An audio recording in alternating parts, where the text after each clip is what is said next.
Saya ini bukan artis yang gagal casting lalu jadi ustadz, bukan. Saya memang dari kecil memang sudah disetting jadi ustadz. Nah itu.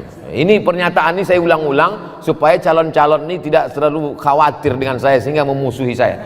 Takut banyak calon gubernur takut, calon presiden takut. Kan tak perlu takut. Aku tak akan mencalonkan diri. Tapi calonku bisa jadi maju dari HMI kan? Nah, itu dah.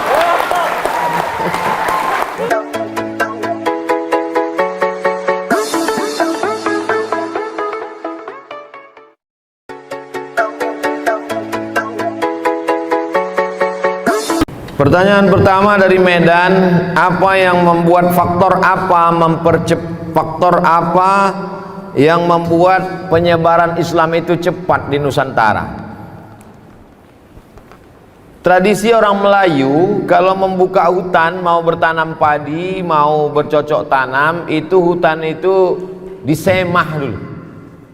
Orang Riau tahu disemah. Disadakan sajen sesembahan untuk jembalang tanah hantu-hantu penjaga hutan. Hai hantu segala hantu, tolong nanti angin nih jangan kencang supaya apinya yang terbakar ke sana.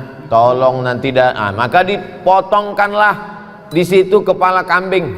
Dipotong kambing lalu digali tanah, dimasukkanlah kepala kambing. Jadi kalau ulama itu dulu datang membawa parang panjang lalu mengatakan ini syirik, ini adalah haram, mungkin hari ini orang Riau tidak menyembah Allah tapi masih menyembah hantu, karena dai-dai itu akan mati. Lalu bagaimana metode yang dipakai ulama dulu? Datanglah ulama ke Siak, lalu melihat orang Melayu masih memotong kepala kambing masuk ke dalam, ditanya, apa yang kau masukkan ke dalam tanah itu? Kata orang Melayu, aku memasukkan kepala kambing. Oh, masukkan aja darahnya ke dalam. Terus kepala kambingnya tuh, kepala kambing kasih ke aku. Itulah asal muasal kepala kambing dikasih ke ustadz kalau kenduri. Maka kalau antum kenduri, acara akikah, acara walimah di Riau ini, ustadz pasti dikasih kepala kambing.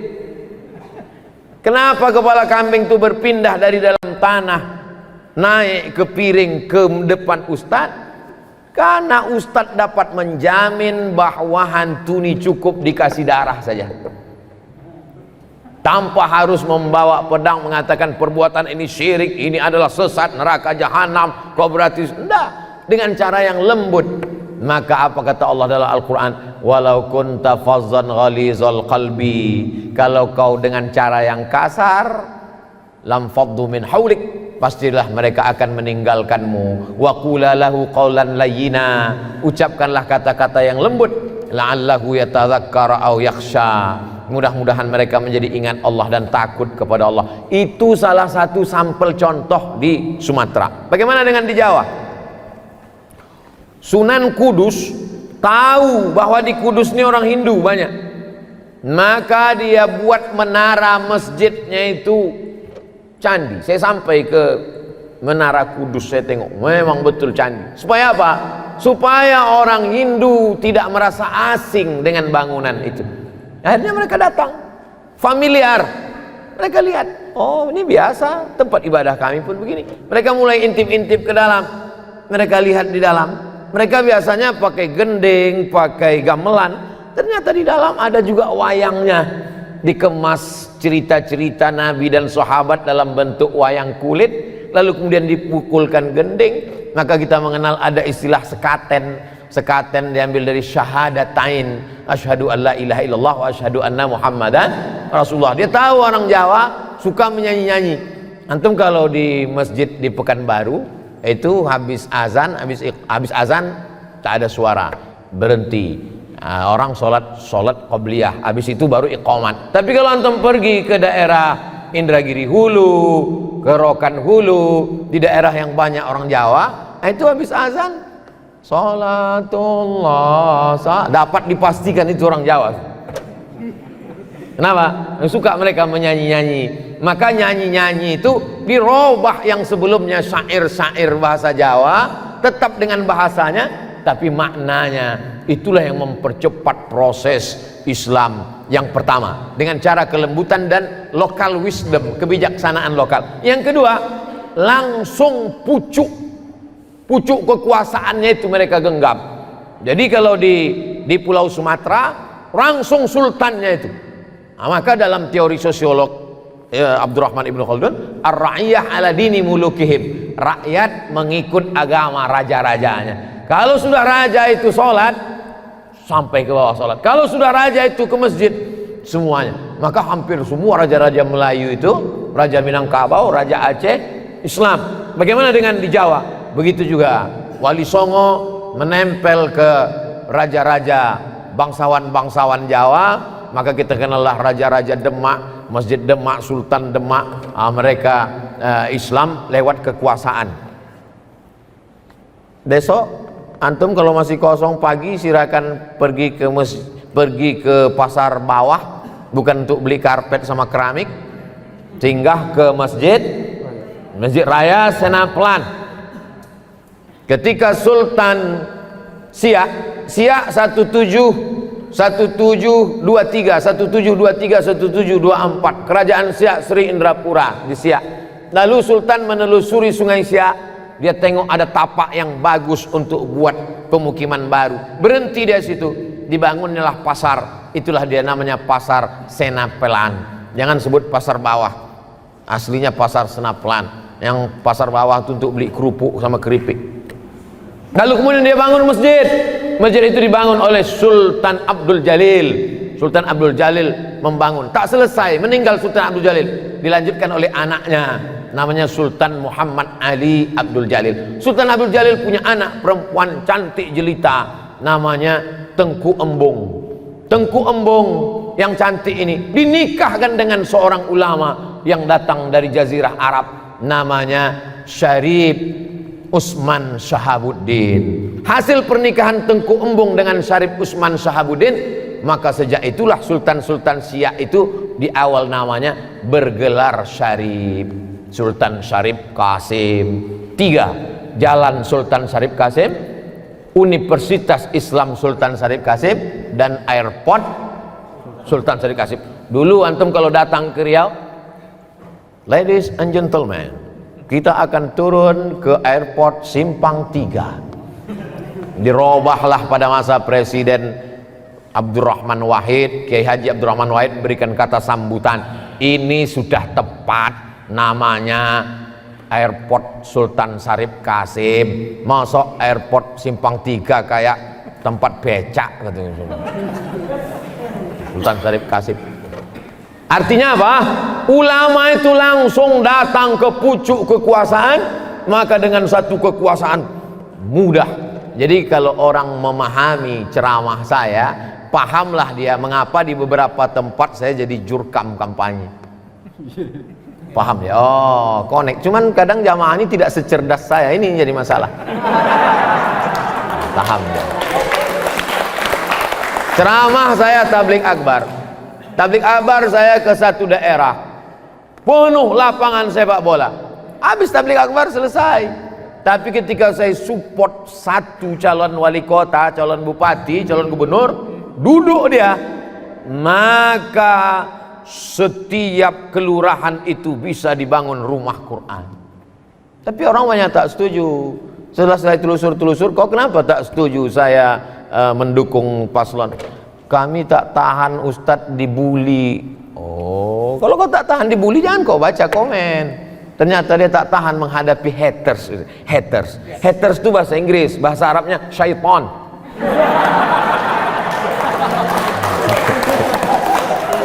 Nah, jadi dakwah saya, ceramah saya di mana-mana itu 3. Perbaikan pendidikan, masukkan anak ke pondok pesantren, tahfiz Quran, yang punya tanah wakafkan tanah. Kedua, perbaikan ekonomi, gerakan belanja ke warung tetangga. Yang ketiga, perbaikan politik. Maka saya berharap adik-adik HMI kalian masuk ke politik. Ustaz Somad kenapa nggak masuk politik? Saya memang dipesankan datuk saya dulu, cucuku 40, yang ini mesti menjadi ulama sampai mati. Nah, jadi itu memang udah janji. Jadi saya ini bukan artis yang gagal casting lalu jadi ustadz. Nah, bukan. Saya memang dari kecil memang sudah disetting jadi ustadz. Nah itu. Ini pernyataan ini saya ulang-ulang supaya calon-calon ini tidak terlalu khawatir dengan saya sehingga memusuhi saya. Takut banyak calon gubernur takut, calon presiden takut. Kalian tak perlu takut. Aku tak akan mencalonkan diri. Tapi calonku bisa jadi maju dari HMI kan? Nah, itu dah. Itu dari Medan. Faktor mempercepat, 2, ulamanya santun dan lembut melalui budaya. Yang kedua adalah dengan kekuasaan. Yang kedua dari Aceh Langsa, bagaimana mempercepat perubahan ini Pak Ustadz? Personal ini mesti dengan kaderisasi yang luar biasa. Alhamdulillah masih ada adinda kita yang setia mengkader, dimanapun diundang beliau mau datang. Nah maka kalau selama ini pengkaderannya biasa, buat pengkaderan yang luar biasa. Jadi kalau selama ini kader-kader ini diingatkan jam 1 malam, biasanya kader malam, mari kita ingat kita akan mati, mari robah, galikan liang lahat, kuburkan dia. Digulung dia pakai kain kapan itu, masukkan ke dalam. Luar biasa, dididik dia militan, biar dia melihat hidup ini macam sebelah sayap nyamuk, sehingga hidup ini dilihatnya tidak la taj'alid dunya akbar hammina wala mablagha ilmina. Jangan kau jadikan dunia ini sebagai obsesi tertinggi kami dan menjadi harga terhadap ilmu dan idealisme kami. Kehidupan yang sesungguhnya bukan di Kairo.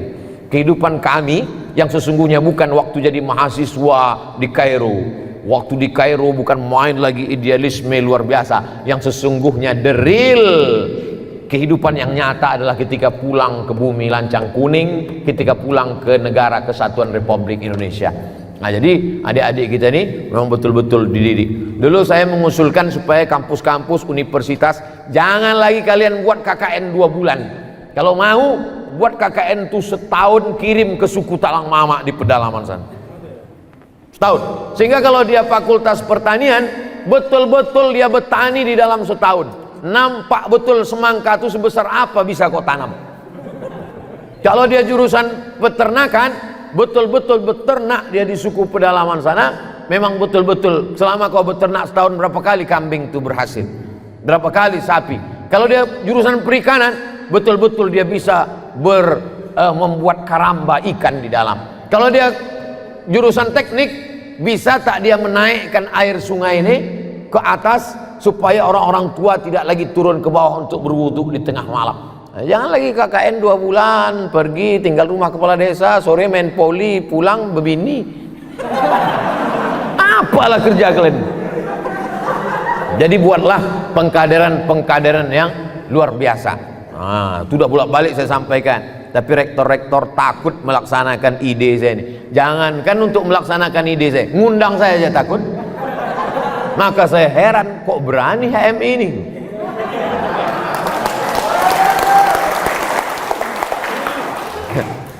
Adinda dari Cianjur, akulturasi. Jadi saya masuk ke suku Akit, ke suku Talang Mama, ke suku Laut, di suku Laut itu seminggu saya masuk ke suku Akit, tidur di dalam. Di suku Talang Mama setiap 6 bulan sekali. Jadi saya tanyalah, bagaimanalah bunyi mantra-mantra kalian? Jadi saya catat itu mantra-mantranya itu. Mantra-mantra. Tapi yang dikasihnya pelet pula. Jampi-jampi. Tak mau pula terbuka. Install add-on Samsung Note kata dia. Nah, tapi di situ ada ujungnya adalah berkat la ilaha illallah. Jadi yang antum maksud tadi terjadi di Pulau Jawa, terjadi di Pulau Kalimantan, terjadi di Pulau Sumatera, proses islamisasi yang belum selesai. Jadi dai masuk ke dalam hutan, dia hanya baru sampai menjelaskan la ilaha illallah Muhammadur Rasulullah, belum sampai masuk fikih sholat. Akhirnya mereka di ujung-ujung mantranya itu berkat la ilaha illallah Muhammadur Rasulullah, sirat akad nikahnya pun Islam, tapi mereka tak sholat. Nah, jadi kalau ada kawan-kawan antum anak HMI yang tahu syahadat tapi tak sholat, itu termasuklah yang dai yang belum selesai tadi. Nah, dia downloadnya belum sampai finish, baru 15%, kemudian paket habis. Nah, itu dia. Nah, jadi itu yang antum sebut tadi. Terus itu tanggung jawab siapa? Jangan kita salahkan ulama dulu. Itu adalah tanggung jawab kita bersama untuk menyempurnakan download mereka ini. Maka saya berharap ke depan program-program kami ini juga bersinergi dengan HMI, insyaallah. Masuk kita ke dalam. Karena ini tak bisa sekedar kirim nanti, tapi jangan semua, beberapa tokoh-tokoh leadernya supaya bersinergi ke dalam. Lalu kemudian tentang masalah kita dengan Belanda dikatakan kalah. Ada dua lukisan penangkapan Pangeran Diponegoro. Satu yang dibuat oleh Belanda, dibuat di situ Pangeran Diponegoro dalam keadaan ketakutan, pucat pasi. Lalu kemudian seorang pelukis Indonesia, Raden Saleh, dia lihat, ini nggak benar. Maka dia buat lukisan versi dia. Nampak Pangeran Diponegoro dengan gagah berani walaupun berhadapan dengan musuh, dan itu yang benar. Sejarah akan ditulis oleh pemenang. Anehnya Indonesia melawan kita, kita yang menang, dan sejarah kita ditulis mengikut cerita Belanda. Siapa yang memperbaiki ini? Sejarawan-sejarawan dari HMI. Kalian harus luruskan. Lukisannya aja perlu diluruskan, apalagi sejarahnya. Kita tidak pernah kalah, kita menang. Bambu runcing bekal kita. Seorang ahli zikir tidak hanya sekedar berzikir di masjid, tapi dia berzikir menggetarkan jamaah.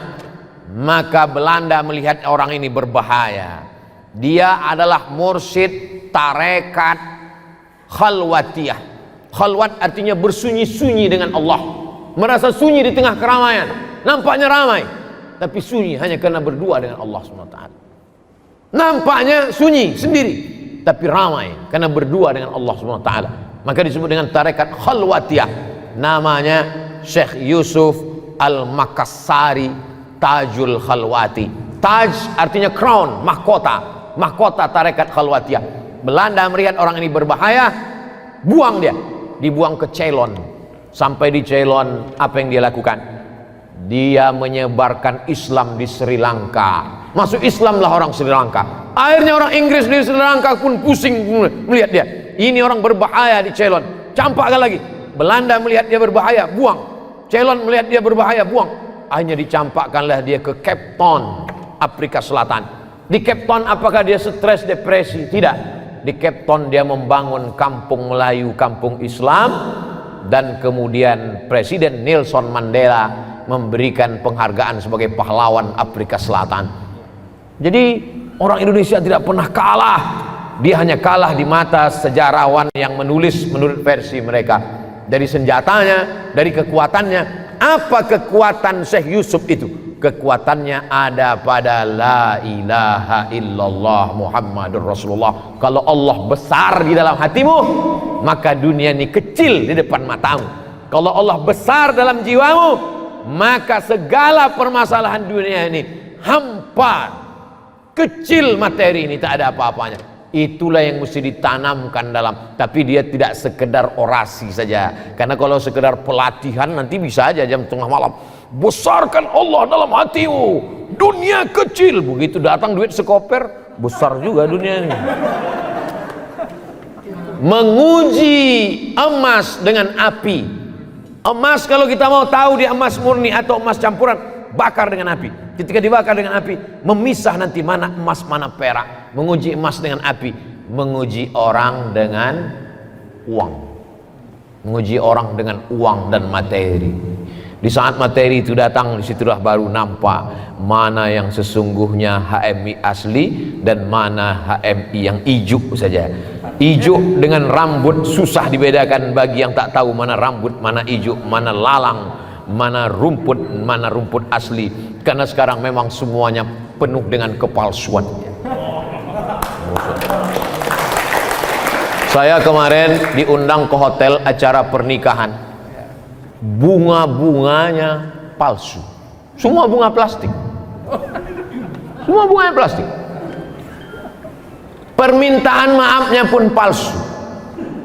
Yang minta maaf mempelai laki-laki kepada emak sama ayahnya. Tapi yang ngomong orang lain. Oh ayah, dari kecil kau menyekolahkanku. Oh ibu, antum tengok itu.